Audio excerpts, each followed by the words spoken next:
Hey everybody, this is TJR, and unfortunately I have to be off camera for this video for reasons that I really can't get into here, but I wanted to just very quickly react to the new remix of Smoke on the Water by Deep Purple.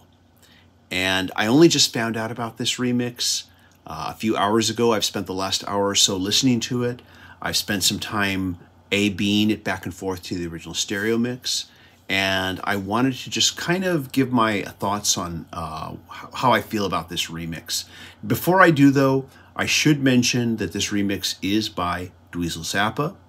This remix is an advanced single for what will be a super deluxe edition of the album, Machine Head by Deep Purple, that will be coming out in late March.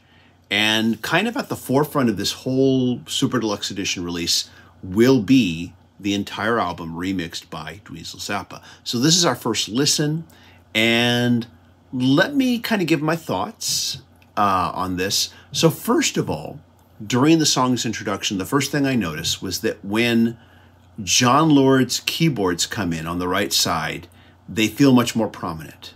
And this kind of foreshadows a lot of what we're going to hear in this remix, and that is much more attention to the interplay between Ritchie Blackmore's guitar and Jon Lord's keyboards.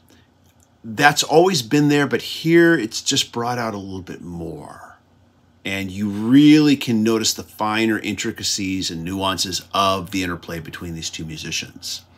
The other thing that I would point out is Roger Glover's bass just feels just much more real. The bass, electric bass guitar, it feels more like I'm right there in the room and the amp is just right there next to me.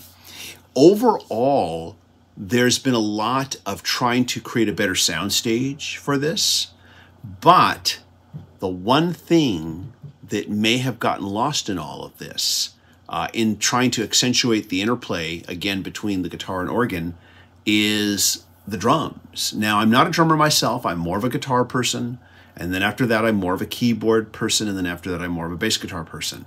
So I would like to hear from some drummers out there and tell me how you feel about this. I kind of feel, while the drums have not been completely buried, that they may have been kind of a little bit of a casualty in this remix, and that a lot of the playing that was more prominent in the original stereo mix becomes a little less prominent in this new mix. Now, so far, we're just talking about taking the original stereo mix and trying to bring out details that maybe you weren't as aware of listening to the original stereo mix. But it's at the point where the song reaches its chorus that Dweezil Zappa takes some liberties and decides to put on his own production touches. And this happens during the line, "The fire in the sky."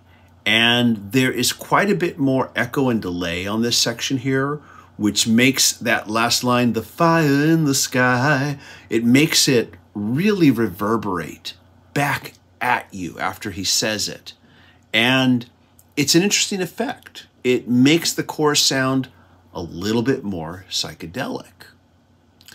Another thing that occurs that also adds a sense of psychedelia and also shows Dweezil Zappa once again adding his own touches, taking some liberties, being more the producer. During the song's long instrumental closing, again, we have more detail insofar as the organ and guitar interplay. But there are also some added elements of vocal ad-libs from Ian Gillan that were not in the original mix that have now been put back in. At least that's what I'm assuming, that these vocal ad-libs were recorded but then not used. Now, of course, when you do this, while it's fun to hear these parts, again, some of that interplay between the guitar and the keyboards gets pushed aside a little bit because of the vocals. Also, I will add, this remix is longer than the original stereo mix. It doesn't fade out as quickly. So we get to hear a little bit more jamming. We get to hear some different musical textures that we hadn't heard before. And again, there's more vocal ad-libs.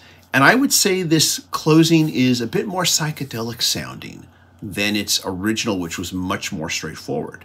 Now, depending on how much of a purist you are, you may really dislike what he's chosen to do here.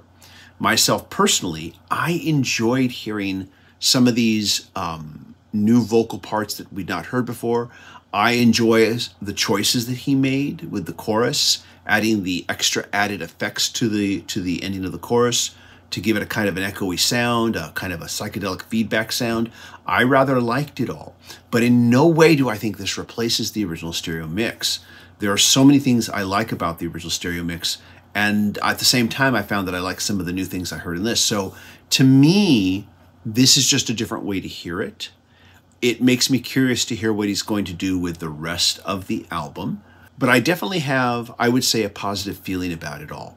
Although, again, your mileage may vary depending on how purist you feel about this recording. So I really want to hear your thoughts on this.